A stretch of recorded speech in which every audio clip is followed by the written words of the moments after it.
বুঝিবি রে তুই তোর নিদানের কালে, বুঝিবি রে তুই এই কালিমার কত যে গুণ লা ইলাহা আছে।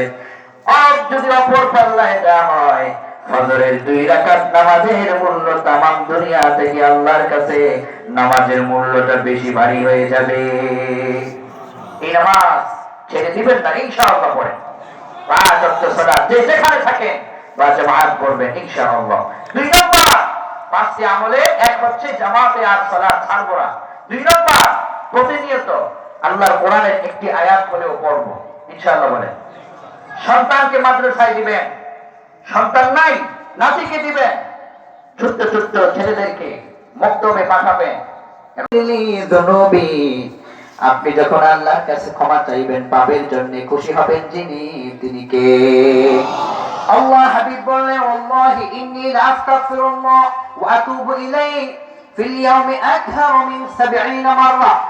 70 বারের বেশি প্রিয় নবী দৈনিক তাওবা ইস্তেগফার পড়তেন। আর আমরা এত গুনাহগার, কয়বার তওবা ইস্তেগফার পড়ি? রাসূলের আমলনামায় কোনো গুনাহ আছে বলে সন্দেহই করা যাবে না। আমার প্রিয় রাসূল গুনাহ নাই, কিন্তু এতবার তওবা করেছেন, ইস্তেগফার করেছেন উম্মত তোমাকে শিক্ষা দেবার জন্য।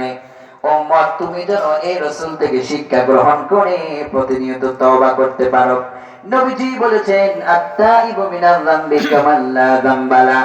হৃদয় থেকে যখন রবের দরবারে তওবা করেছো,